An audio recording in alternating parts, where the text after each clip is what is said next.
Hey, folks, how's everybody doing today?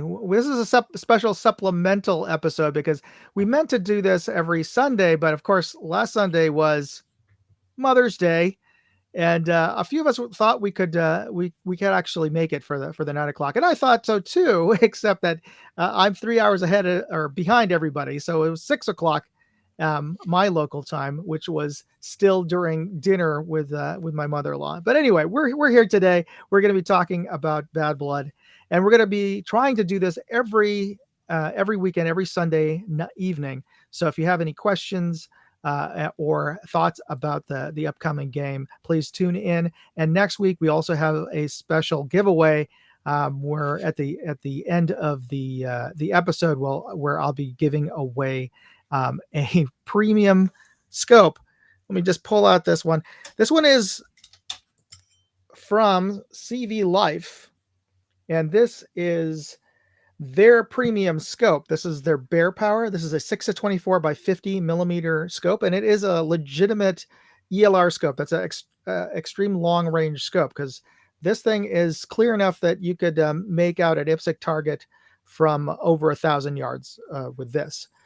So yeah, this is their top of the line scope. Now CV Life is, well, most people have considered this to be budget, or as I believe the pejorative is, airsoft grade. But to be honest, their gear is pretty durable enough to play with. And this is their first scope that I would consider pretty decent.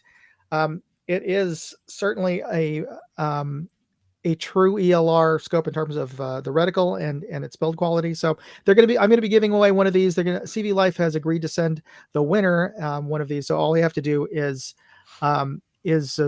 comment on my original review video of this scope and send me a screenshot, and you can find all the details at moondogindustries.com/contest. But we'll be giving this away at the end of next week's live stream. And to my immediate left, we have Ian, my co-host. Good evening, everyone. How are you? So we got folks.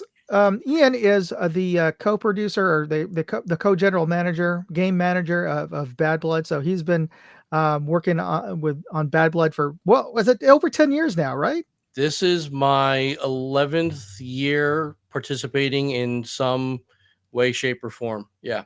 Yeah. So Ian's been my right-hand man and right screen man for over 10 years. Oh, hey, we got Matt joining us.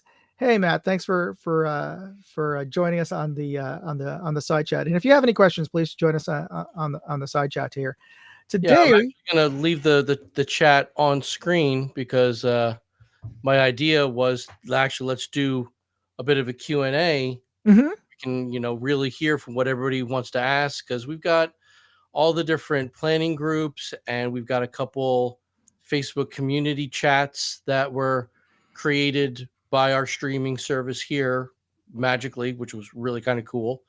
And people started to use them. So yeah, if you got any questions, feel free to ask it here, and we'll try and get to everything. Do we have any questions left over from last week that you recall? I mean, there's a bunch that are in the chat right now. Majority of them are to deal with FPS and Joules understanding. So I figure we're gonna have to bring that up a couple times today. Mm-hmm. Let's get a couple of links up. There's a couple of charts, and again, these are, I mean, joules and FPS and weight. I mean, it's all physics. So I've got the one that Joker and Virtue like to use, and I feel it's the easiest to kind of really comprehend what we're trying to say. Mm-hmm. So the way we're going to be doing Bad Blood this year is we're using 0.32 gram BBs, and we're going to max out at 1.55 joules. So for this chart, let's just say 156, right? Mm-hmm. So that's going to put you right here in the 410/156 joules line for all of your standard weight BBs. So if you're used to shooting with 0.25s, that's at 367 FPS. That's well over 400 FPS with 0.2s, which was the original standard for BBs. So yeah. Yeah. And a lot of the questions and comments I've been seeing the past few days is because we know that people like to get new stuff from Evic or whoever they go through. Um, and so they're like, well, well, if I get a new AEG, is it, and it says on the box, 400 FPS out the box. Okay, that generally means with point two O's. So you're gonna, with any stock AEG that you're gonna get from a reputable retailer, you're most likely gonna come in fine. Yeah. Um, there is some stuff out there that is a little too too hard for us to deal with in terms of gauging it and the punch that it packs. Um, Novrich comes to mind. I don't know if I'm saying that right. I know that his custom sniper rifles use a non-standard size BB that we can't we can't gauge. So it's something we just, unfortunately, I know some people really like that platform. We can't use it because we can't safely gauge it. It's just it's too strong, it's too powerful, and it's not a standard BB that is recognized by what we're trying to do. Yeah, and there, there's things that are out of our control, like insurance, and Well, that's what they will cover. There's also other things that we want to keep in mind here is that this is as a milsim light is what we've always called this, and it really is sort of to prepare you for more hardcore milsims, and they have even more stringent rules. But one of the things is we try to comply. We try to align ourselves with the FPS and gear requirements that they have. And if you can't meet these requirements, you're never going to be able to get into those bigger, more expensive and much more serious games. So Yeah, absolutely. Yeah. yeah, Yeah. So we've done our best to kind of align our basic guidelines with what the nationals are doing nowadays. And it works. It's because like you just said, it then gets you prepared to do some of those. I'm not going to say bigger because nothing's bigger than what we're trying to do. yeah. In terms of Those size of the number of players, different style events, which might be a little more, um, what's the word? Hardcore, elaborate. Yeah, elaborate. Like much more heavily more requirements. Things like that.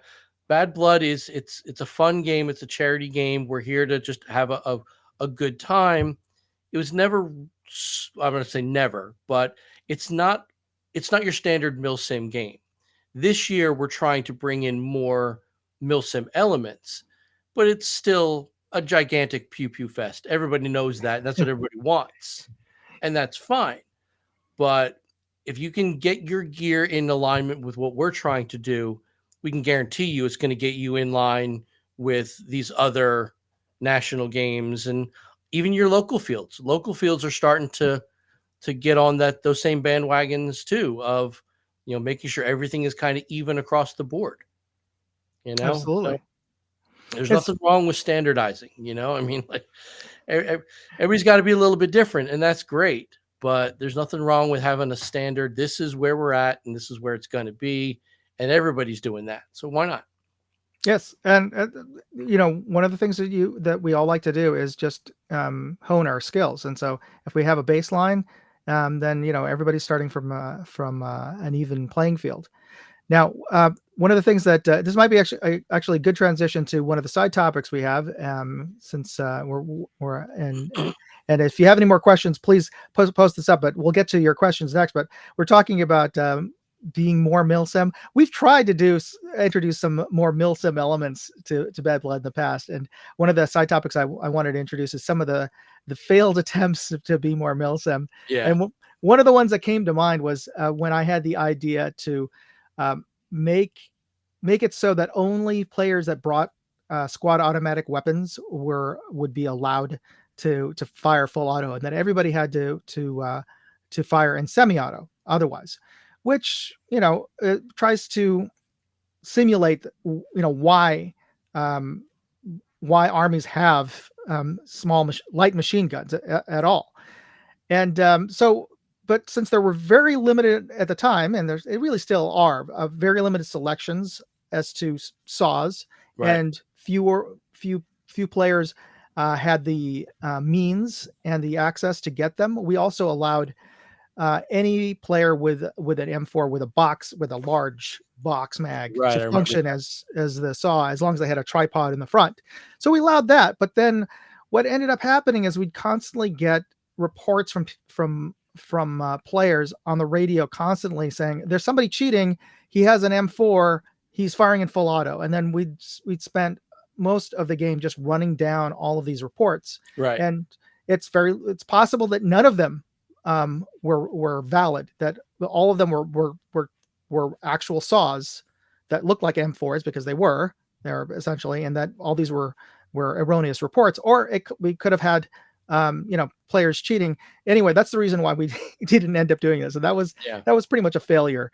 But there are milsim games where they do have those kind of rules. Oh, sure, absolutely. Yeah. And the especially the ones that are founded and run by veterans, or have at least veterans on staff, they know how to handle that kind of thing, and they kind of know what they're looking for, and the participants know what they're getting into, right?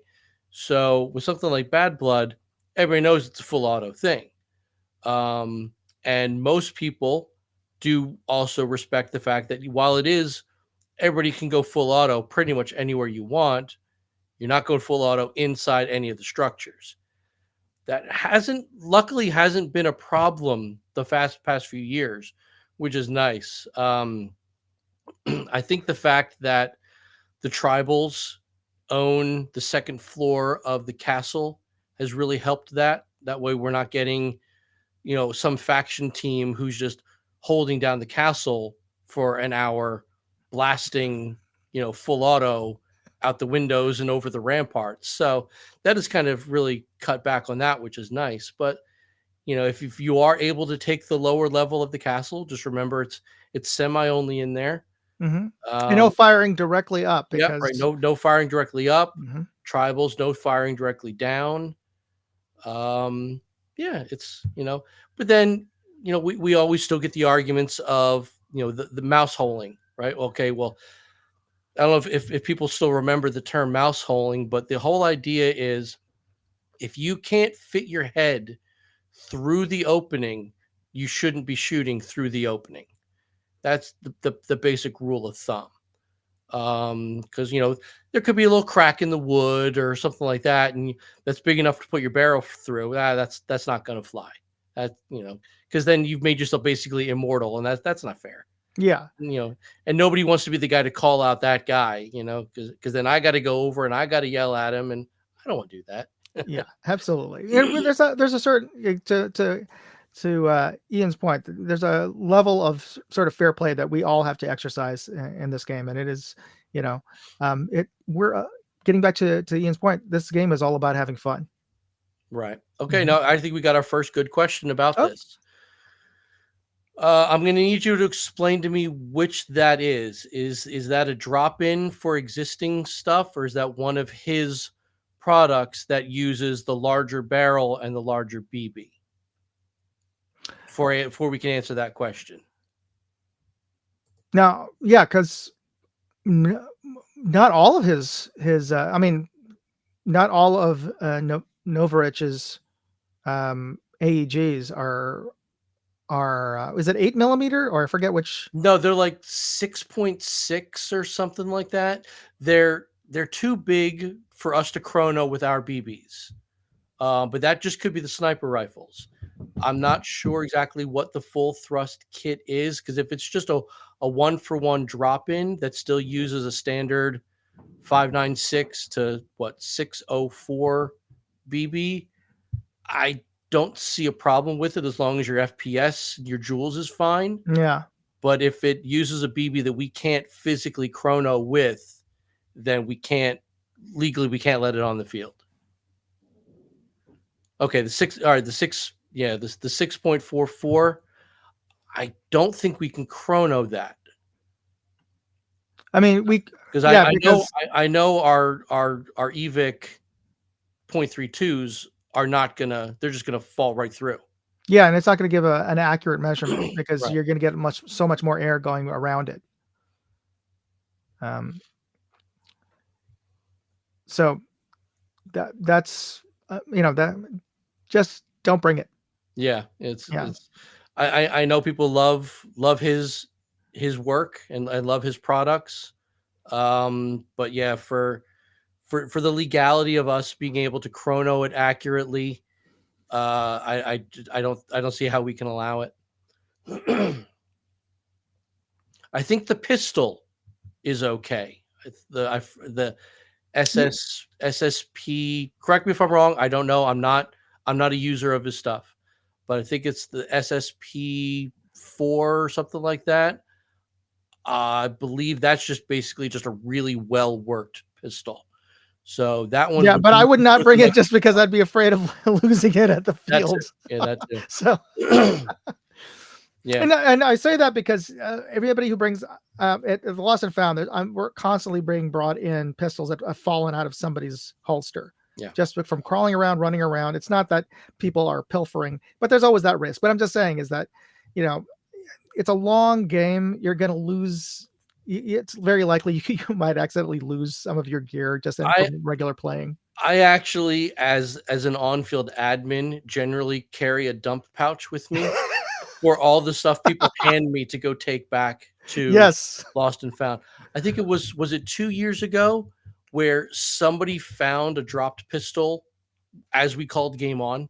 So it's like, so if you're gonna bring a pistol, if you feel you need to have that secondary on you, get a lanyard. Just I don't care if it's just 550 cord and it's duct taped to the handle. Just yeah, just keep it on you Uh, because pistols. there's Smurfette. Yeah, Yes. because there's so much running around. There's so much movement. Those holsters, even the good ones, they come loose, and stuff gets lost. Or especially mags get Oh, accidentally the mag release button gets pressed on your pistol, and half the you time. you know what? For you guys who like to carry 12, 15 mags on you, put some tape with your name on it. Don't come up to me and say, "Have you seen an M16 mag? What color is it? Black? Really? Really? Put your name on it." Yeah, does it have your name on it? No, but it has a number. Yeah. Okay, 2. Okay, Little, well, little bit that's of, helpful. get a little bit of painter's tape. It's not gonna leave any residue on your stuff.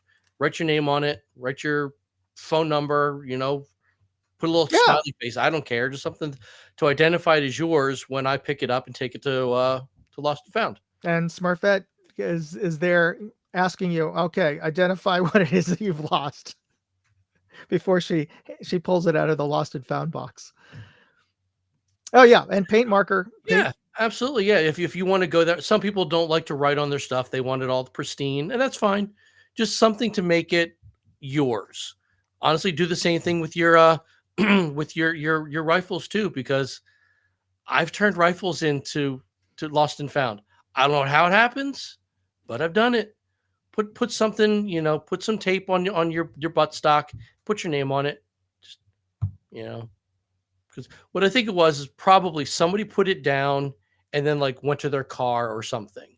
Well, gun just sitting out in the open. I'm going to pick it up and I'm going to put it in a safe place. You might think Or it's going to be there when you get back, but or it's not that. Yeah, it's somebody put their gun down because that somebody got injured or something, sure. and then went to go help them, and then in all of the with the ambulance arrived because they had a heat stroke or something, they totally forgot about their AG, and then as the game went on, somebody else came across it, and they didn't want to just leave it there, so Yeah, they would call us over, hey, I found this rifle, it belongs to somebody. So yeah. yeah, It's as much as we are we are working to make this a little more milsim esque. It's not exactly a game of stealth. So putting some tape on your stuff isn't going to make you stand out like a sore thumb. So tape your mags, tape your guns, tape your radio because everybody's going to have a radio, right? Just something that says when it falls off of you, somebody else is going to pick it up. They're going to be a good person. They're going to hand it to me. They're going to hand it to Moondog. They're going to hand it to their own embed on their team, which is fine too, because then they'll eventually get it to me. And, it'll be waiting for you at the end of the day. Plus, it's more Milsim because anybody who's in the service, you got to put your name on everything, or else. Yeah. On everything. Yeah. So, and I know how much you guys love your patches and all the stuff. So what's a little more decoration? Have fun with it. Absolutely. So maybe we should. I see a couple of folks. Just might be good to do a call out for everybody who's on the side on the chat. So. Noel, hey, how's it going? Thanks for joining us. We've got Kruddock, Mark Thomas. He's going to be one of our new embeds. So good to have you on board. Smurf, we already saw your post earlier. She's one of our take-in staff, our Black Widows, our Airsoft Widows, as we call them. We got Dakota Burgess. We got Link Chen. Hey, Link is actually is part of Discovery Optics, and they're the ones who are going to be. I'm going to be giving that I gave away the scope. Has it been 2 weeks now? Amazing scope, the EDPRS, and I'm testing out a new scope from them that is got a wired reticle. And actually, Mark, who's on the chat, he's going to be testing it on his muzzle loader. He built a tactical muzzle loader. So I remember we tried that for, what was it? Was it Tantalum Contract? Oh, no. It was a whole series that I started. It was historical. So we did muzzle loading airsoft. Where it was a special game where I tried to do different eras of firearms. So we started with muzzle loading and doing firing lines abreast. So yeah, it kind of worked. You had to load the BBs through the barrel. Yeah, and then you just shoot them. The cleaning rod to push it down into the hop up. Yeah, I remember. Yeah. And then we went into World War I, where everybody had to fire semi only, and then moving into World War II and the modern era. And so moving on, we got Ryan, and we got Rosalinda, and we got Jamie JH586, and we got Tim S, and Matt Rush. And Matt Rush, yeah. Yeah. And all right. Yeah. So thanks everybody for joining in on here. Okay, we got one other vote of support for Discovery. Yeah, really excellent scope, and just from my conversations, they really are taking suggestions from valid input from folks about what makes scopes work and what doesn't. Like the fact that they came out with this new scope that the MS series with a reinforced reticle, and their thought was, they were asking me if it worked for break barrel air guns. And I don't know if for those of you who know, they're like super beefed up BB guns that we, the pump BB guns as a kid that we had, except that these can fire 22 caliber or 25 caliber pellets. So they're meant to be hunting. I thought those were 17. The standard ones are 1.7, but then you can get hunting big bore break barrels that are 22 caliber and 25 caliber, so that you can go. I've seen videos of hunters actually taking down suckling pigs, and they're still air powered. Yeah. Wow. Yeah, because even with the one I have, it's a 22, and it's a 22 caliber pellet. It doesn't use 22 caliber bullets. Right. But it can propel it. I've chronoed it at just over 1,000 feet per second. Wow. So this is technically right at transonic speed with that pellet. Anyway, the thing is, because it functions kind of like a Springer, you have to cock the barrel and cock the spring, and then the spring, you've got the air going out, so you have the slight recoil of the air being pushed out by the piston, but then you've got the slam of the piston hitting the cylinder, which causes it to move forward. Sure, You've sure. got that back and forth movement with this big heavy um, air gun, which is the heaviest rifle I own. It's heavier than my real steel, and it they're notorious for destroying scopes. Even like, pick your high end scope, your Leupold or whatever, Vortex, and it'll just shake them because most scopes are reinforced only go in one direction, which is with the recoil of a rifle. So Right, this is shaking back and forth. So it's the anyway. So Discovery built a reinforced scope, but unfortunately, it's got a fixed parallax at 100 yards, and most airgun hunters don't go for things at 100 yards away. yeah. So yeah, it's kind of problematic because I usually for airgun competitions, it's 10 yards, it's 10 meters Okay. for Olympic airgun competitions, and for most hunters, from what I understand, they seldom go past 20, typically around 25 to 30 yards to take game.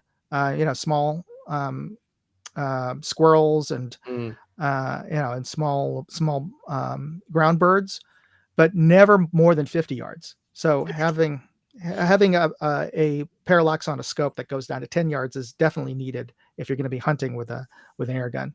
Sure. So Oh, that yeah. sounds great. All right. So let's see if there. Oh yeah. Mark says there are even 50 caliber air guns. So yeah. I don't want to know what I understand what you're saying about, though, with the spring back and pushing the I don't know what you want to call it, the chamber forward to do something 50 cal at air. No, I don't want to be on the receiving end of that. Yeah. Well, I think those are PCP. So I don't know if there's an actual brake barrel that's 50. Is there? Who knows? There might be. I'm not even allowed to say gun in this neighborhood. So oh yeah, or with the YouTube's AI, their new AI, they're probably running through who knows what. Yeah, he said 50 cal PCP, but you kind of need that larger diameter for going after larger game, right? So I guess varmint hunters and whatnot. Yeah, as long as it works for you. But yeah, I could see the dual shaking could really do some havoc on a scope. Yeah, and that's supposed to be the most reliable piece of the puzzle, right? Because you got to be able to see what you're looking at. I've seen scopes. I've tried out sort of cheap regular scopes on an air gun, and then after about 10 or so rounds, you'll see the reticle start rotating out of place. It's like, okay, this one didn't work. Yeah, my only problem I've had with scopes with airsoft is kind of like topping out or bottoming out when trying to zero it. Oh yeah, yeah. Like sometimes I've known for multiple times I've actually had to put like shims on the plate to get it so that I could actually still even zero it at like 150, 200 feet. Absolutely. Because it's like, why am I putting electrical tape on here? Why can't I just turn the knob a little further? And then you hear like, oh shoot. Yeah.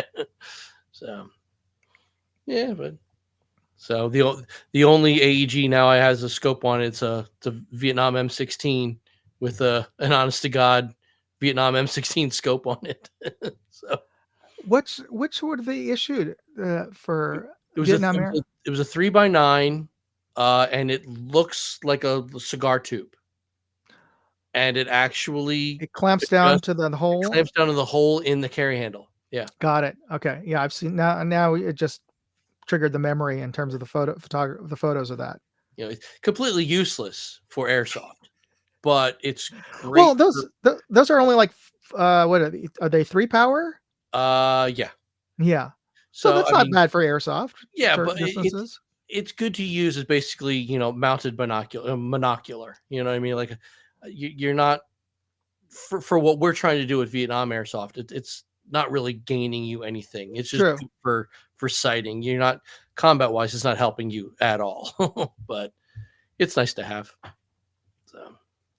Well, it's all about the gear and the reels. Well, it's a LARP. No, sure, yeah. I mean, the first red dot scopes came out of Vietnam, It was Mhm. literally meant for you to, and it was a solid piece. It Yeah, where wasn't, the big tubes, right? but it was solid. You couldn't actually see through it.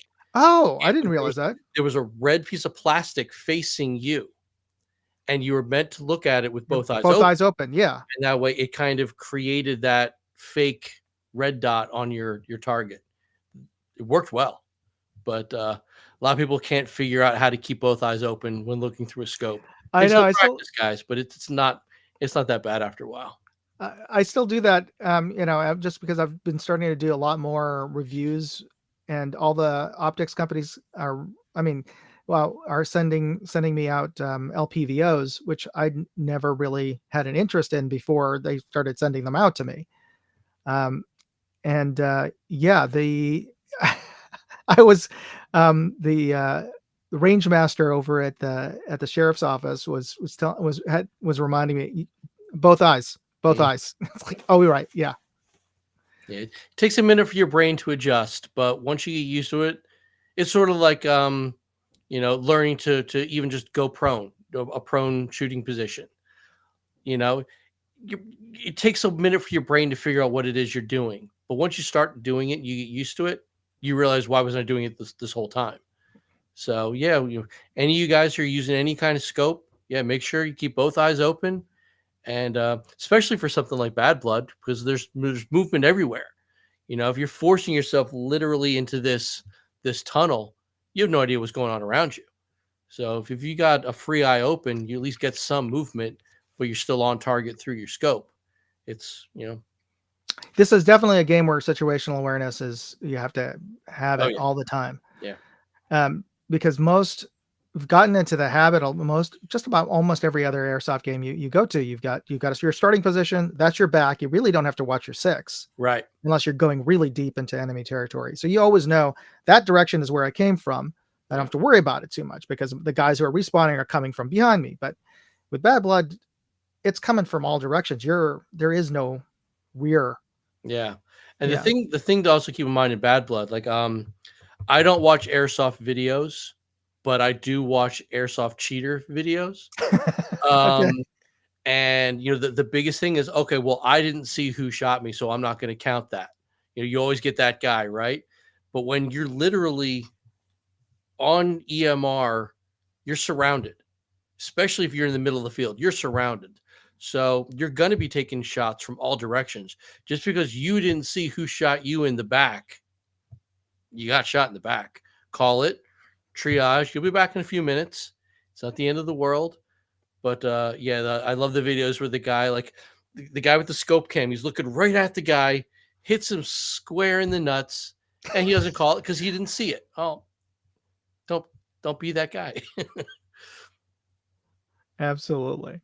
So we got a question out here from Noel. You know what? So this question is: speaking of LPVOs, I feel like I'm looking for a unicorn, a 1 to 8 first focal plane that has. Or Reticle. I guess it seems reticle. Reticle, you can see daylight bright under $300.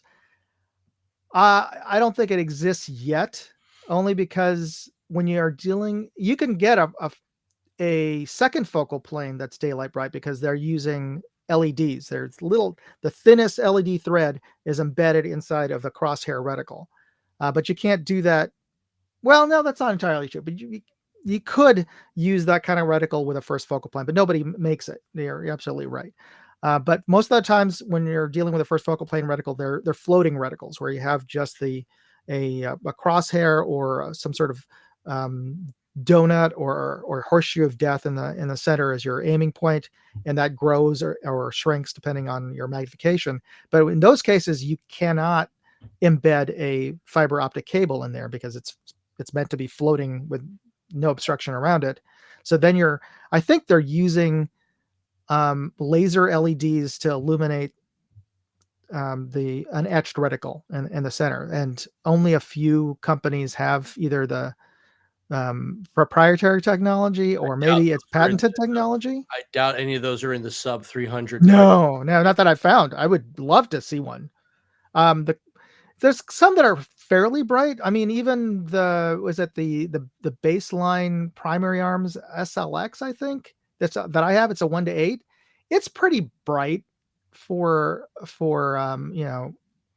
at maximum. In fact, it's bright enough that I'm actually getting flares around the outer edge, so I never crank it up. I forget if it goes up to 9 or if it's 7 or 6, but I seldom crank it up all the way to the top just because I don't like getting that fringe of red.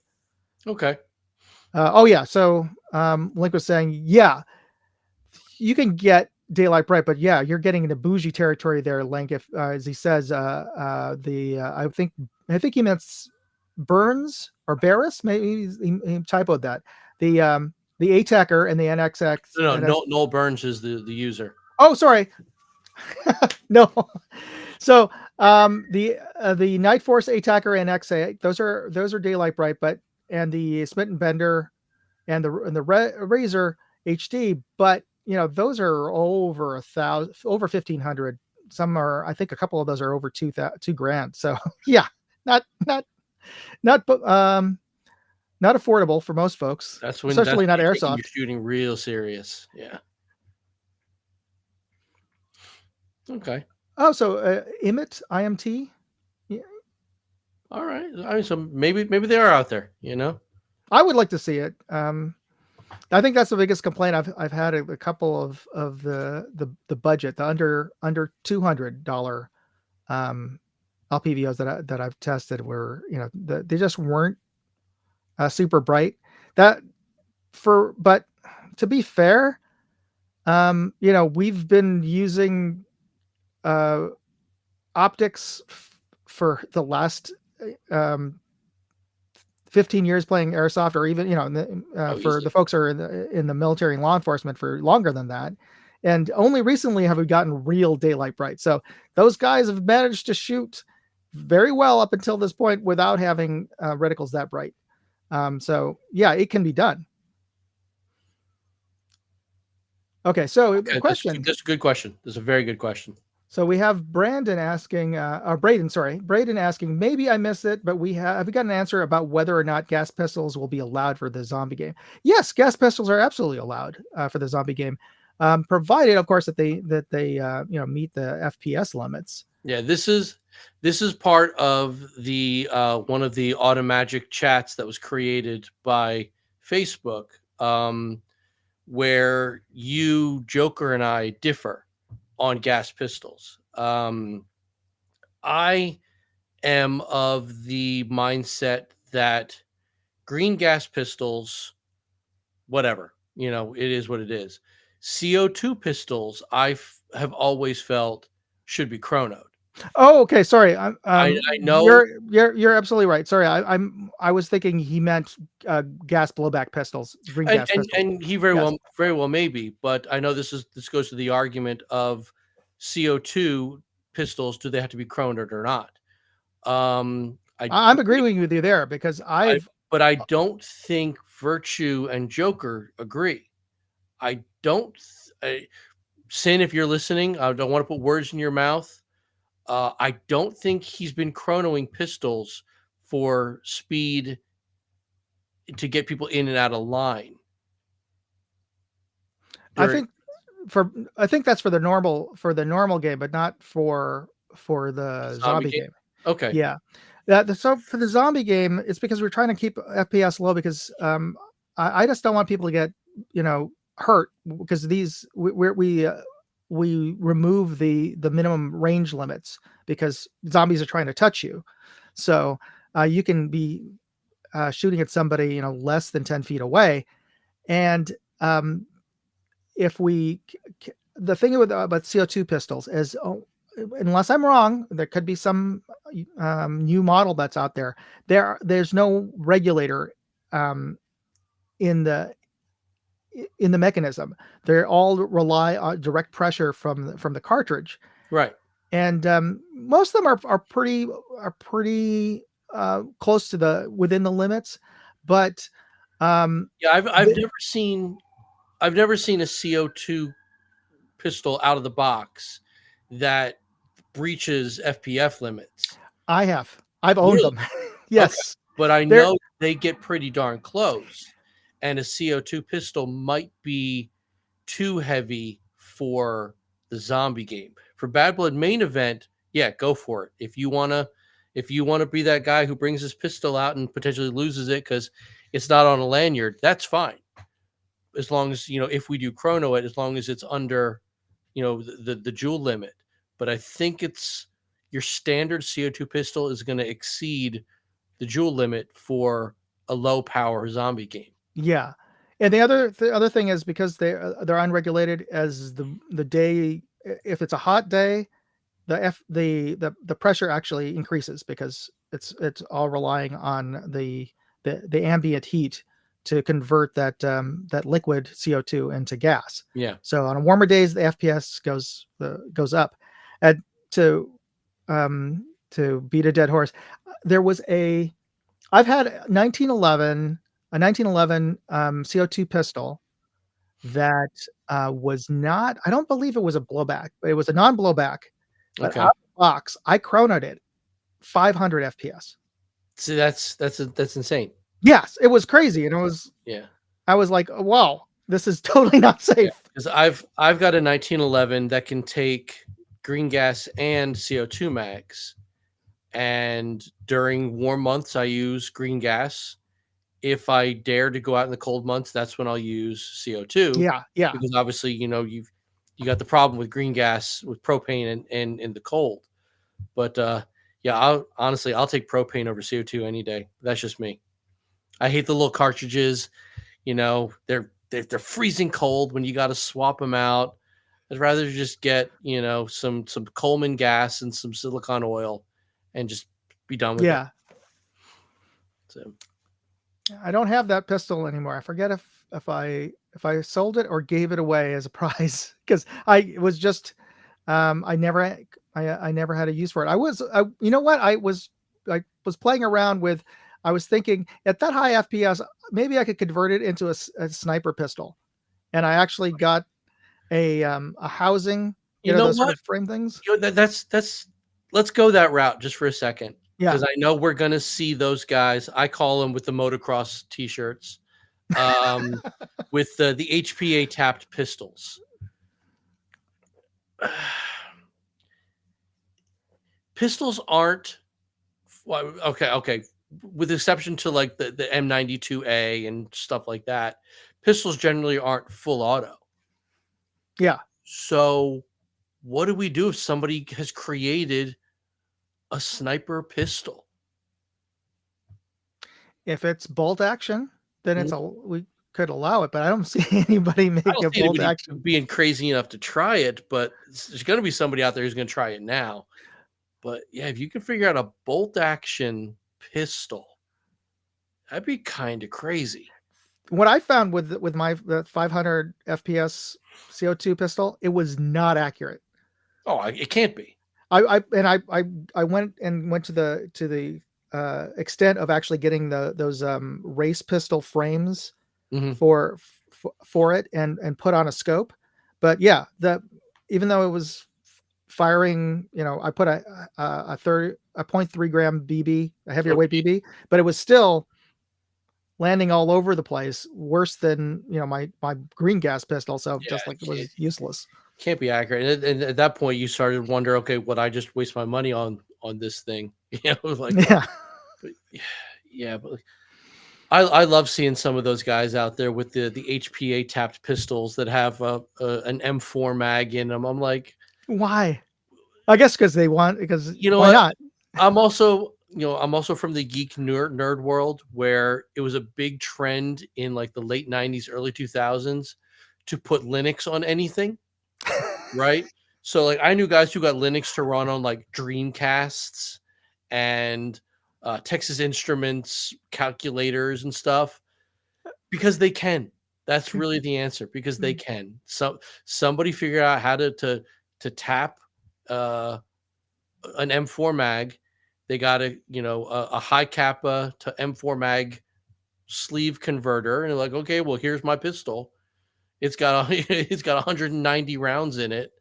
Suck on this. Like, oh man, people are crazy, but you know what? It's their game. They have fun, and they're effective. So, but so's the guy out there with the spring tri shot shotgun. You Oh know, yeah. why not? I forget which game. It was a smaller skirmish game, but I was actually nailing guys with a tri-shot shotgun more effectively than they were shooting at me with an AAG. Yeah. Because they would just miss me with the AAG for I'm like, and because of the tri-shot, it was it was a wide enough area that I for sure got them. I mean, Yeah, they absolutely. felt the hit. Two of them hit them. It was like, Yeah, I mean, I love walking up and down the chrono line Saturday morning, even Friday afternoon, and just seeing some of the stuff people have, and I'm like, you're gonna have the greatest time because you know what you've got, as opposed to the guy who's got his Franken project that, oh yes, please, please, please, please. You know what? If you do that, I will pay for your entry fee next year. If you do that, it's on me. If you can HPA tap a smoke wagon, hand to what God, is a smoke wagon? exactly what it sounds like. There's two models out there. There's a chromed out one, and there's a black blue a blued one. Are we It's talking about a meat smoker? no, we're talking about a peacemaker. We're talking about a 6-shot Old West pistol. Oh, It okay. is beautiful, wonderful, wonderful pistol. But yeah, if you can do it, I'm all there for it. Well, if anybody could do it, it's probably Mark Thomas. He's the Yeah, one who has said it made a. I saw a photo of it. He made a tacticalized muzzle loader. yeah. But oh, that's what I was saying. Oh, he's got the chrome. Ah, okay. So I was like the Franken project guns that these guys they don't know what it's going to do. It's it's literally that. You're tinkering with it to the point where you don't even know if it's reliable, and you're going to be fighting with it all day long. Or you're going to go back to your car for your you know whatever the G&G combat machine or whatever your backup. But the guy who's in line who knows exactly what he's got his pistol, he's got his tri-shot, he's going to have the best day because he knows exactly what he brought with him, how it's going to perform, and how he's going to run his game. And I love it. That's what I love about Bad Blood is you've got 800,000 guys out there, each one running their own game in a way. You make it what you are. Obviously, follow the guidelines of your commanders and the things that your objectives, but it's your game to play, and just have fun with it. As long as you're following the rules, you're not being that guy, because we all know who that guy is. Just do what you want to do. Just don't hurt anybody on purpose. Just have fun. That's all we ask. Brings a question about Wild West. There have been some attempts to do Wild West themed airsoft games. Oh, absolutely. But it's the same thing with World War II and Korea and World War One. There's a limited amount of materials out there. So if you're okay with the the Viz mod of a 1911 in the Old West because it's the only pistol somebody had, yeah, sure. But the ones who want to be accurate, they're going to go out and get the smoke wagon, which is not cheap, but it's worth it. Or some other kind of revolver. I know the Hater is very popular still. That's a crazy pistol. But yeah, there's not a whole lot of replicas out there for period stuff. Honestly, kind of past Vietnam, and even that stuff is kind of few and far between. Yeah, I think there was one. I would rarely see the model of an effective pump. Sorry, lever action airsoft I've rifle. seen many. I've never seen one work. Yeah, yeah.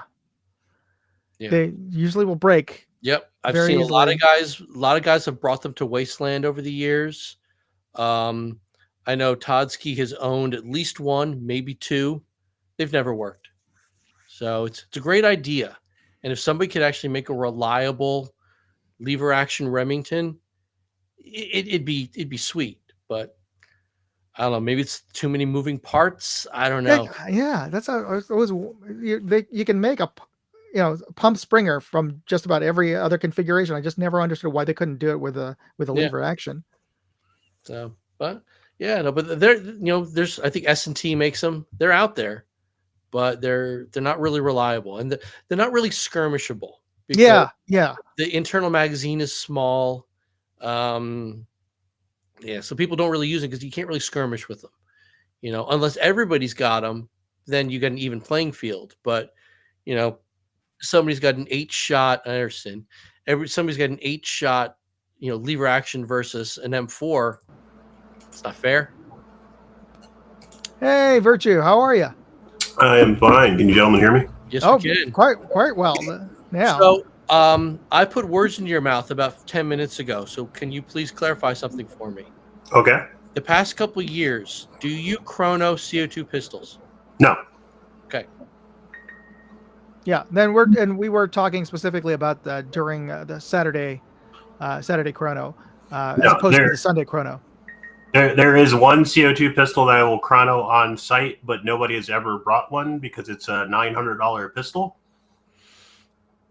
It's one shot, and it technically takes shotgun shells. Those is the only CO2 pistol I'll chrono.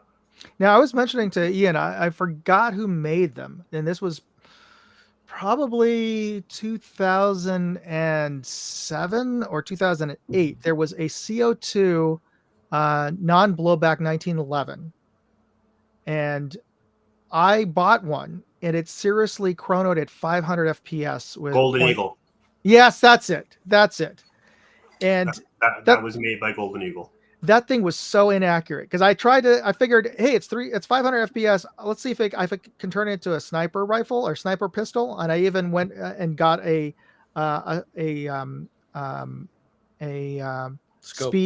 scope mount for it, for race guns, and attach it to it so I could get a scope on it. But yeah, that thing was so inaccurate in terms of where the BBs were landing, were all over the place, just because the hop. We had one of those show up at a field, and I had the reps call me because they didn't believe the chrono. Yeah, I'm surprised it wasn't an Airsoft Innovations project. I think eventually mine just started leaking, so it's just like, eh. Oh, absolutely. Yeah. So the reason those things were so horrendous is because they're the gas feed tube was literally about a nickel thick. So all the gas went right into the chamber, and all that pressure just slowly destroyed the gun. Yeah. Like, it was a great idea if it was made out of better material with like an air restrictor in it or something. But no, it was literally just dump gas down tube, go. Oh yeah, that fit and finish of that thing was terrible too. Oh, yeah. Yeah. Oh, Lord. No, sorry, I am late, guys. I am actually recovering from COVID. Oh, good. I spent 7 days in the hospital. So. Oh, and that's not good. I didn't know. I realized that. I hope you're feeling better now. I am. I don't have a choice but to relax. I'm actually taking the summer off from work, or my wife will kill me. That's a good thing. You need a break. You need to be home for more than an hour a month. Yeah. Well, I said I meant good in the sense that you look healthy. I'm trying. All right. But so were you actually hospitalized for a couple of days? 2 days on a ventilator. Good gravy. Okay. Well, I'm so glad that you're out and about. Yeah. So I'll be on the field. I might be moving slow, but I'll be on the field. Oh, much appreciated. Was it from that shit show of a con you went to? Yep. Oh, okay. Got even worse. Oh no. Okay. That's too bad. I'm glad you're not there. Yeah. I'm just scrolling through the chat here, laughing mildly. Jesus. Yeah, we're having some fun. There's been good questions. The biggest one is forget your name. Don't kill me. Where is it? Dakota Burgess. He's got a full thrust kit, and we weren't really sure what to do with that. You're the chrono master. You tell us. We're both of the mindset that since it uses a BB that we can't effectively chrono, we can't allow it on the field. So, not with the chronographs we currently have. We cannot reset them to chrono the 8mm BB. No, his is a 644, but that's still too big. The full thrust kit? He said 6. He said in the chat he's 6.4. Is it the Knobridge full thrust kit? I'm Yeah. assuming? Yes. Yeah. I could have sworn those were. How are the internet?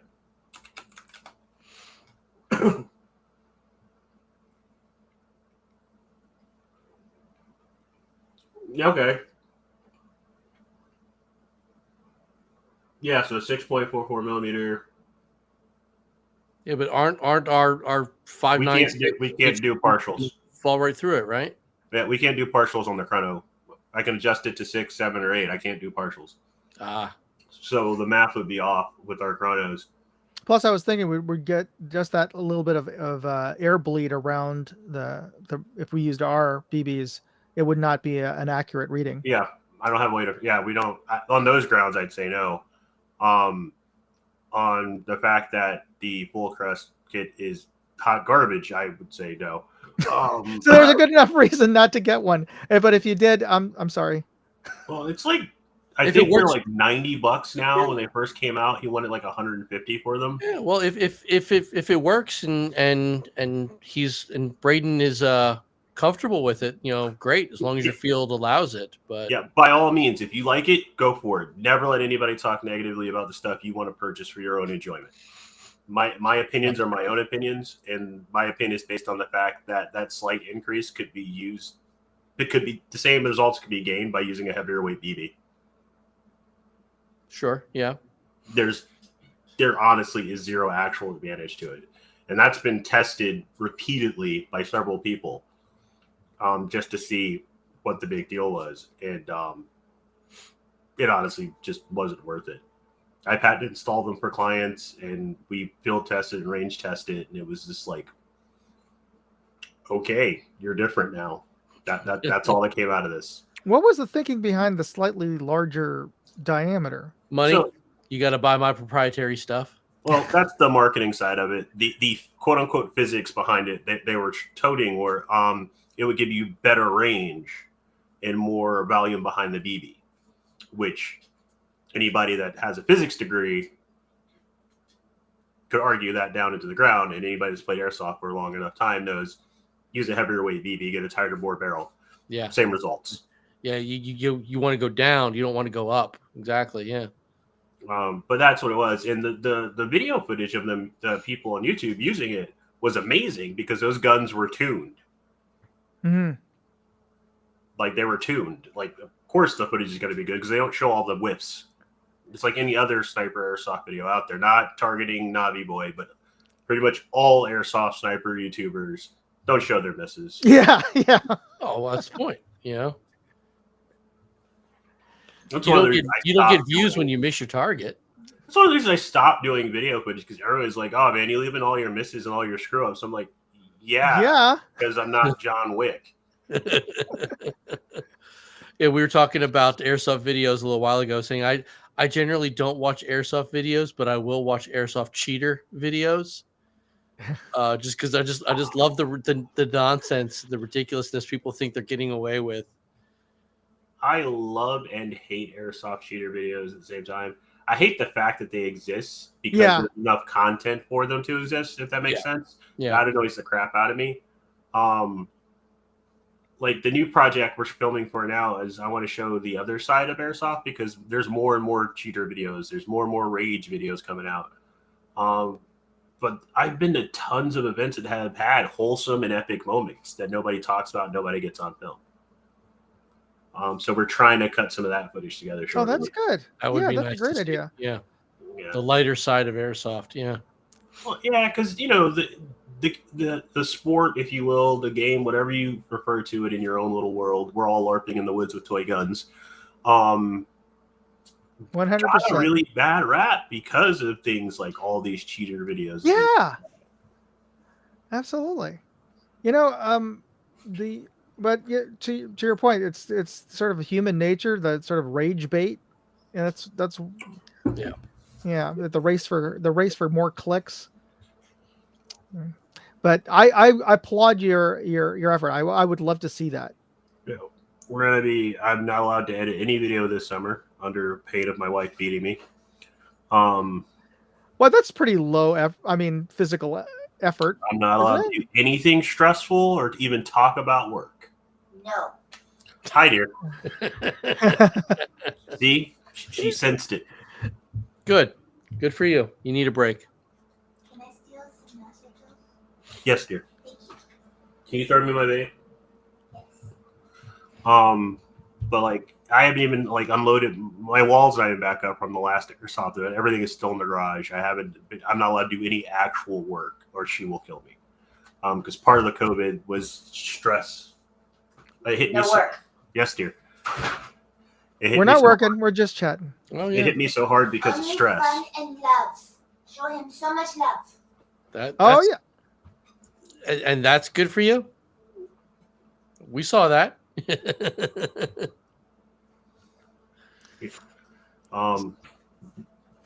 But yeah, no. I was talking to the doctors and everything else. One of the reasons it hit me so hard was stress. My immune system was down because I literally don't, like you said, I barely ever take a day off. Yeah, that's what it. When's the last time you actually had 24 hours of not either traveling or working an event? Yeah, up until recently, it's been a while. Like, and then Papa's gonna yell at me if he watches this because Papa brought me down for North versus South 3 or I have the patch somewhere. The last North versus South down in Florida. By the way, amazing event. Had a great time. Good. My 9-year-old went. He won the 2-gun challenge because he's so tiny nobody could see him. Oh, that's right. It was a great event. But I ended up working. I ended up repping the first Evo. That's too bad.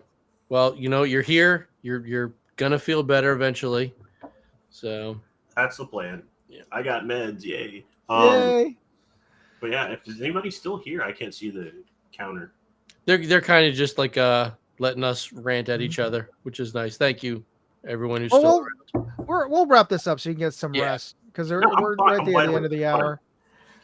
But are you on any of that? Is it remdesivir?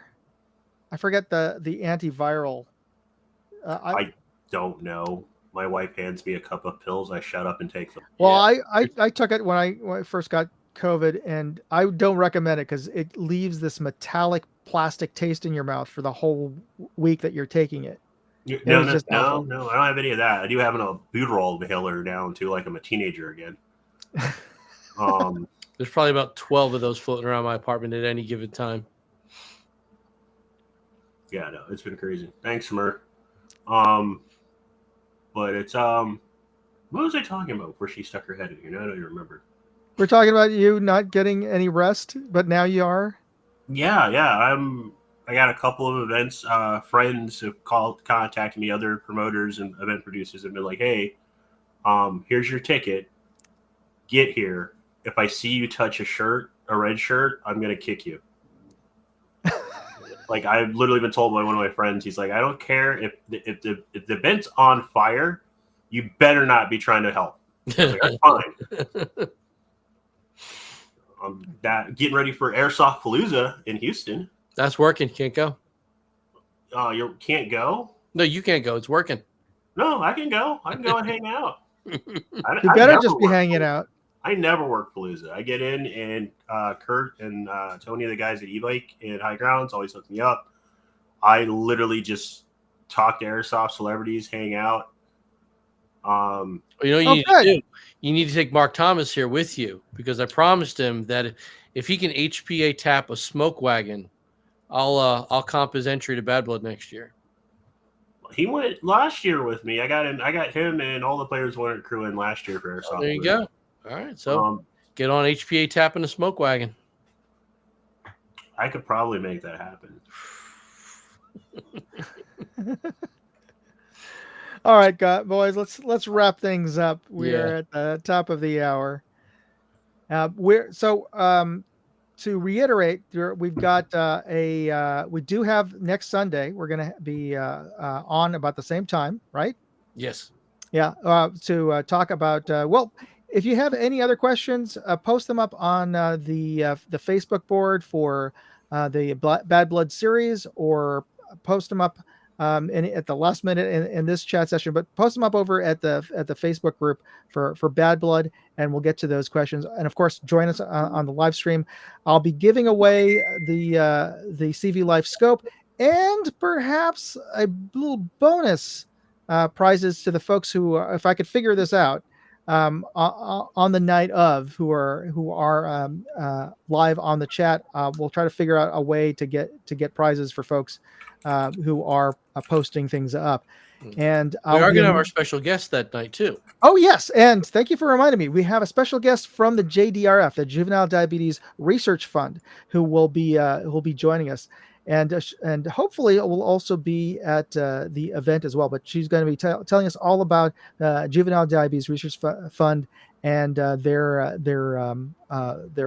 helping to find breakthroughs for type 1 diabetes. So be sure to tune in for that. If anyone has forgotten, that's the charity we're benefiting with this game.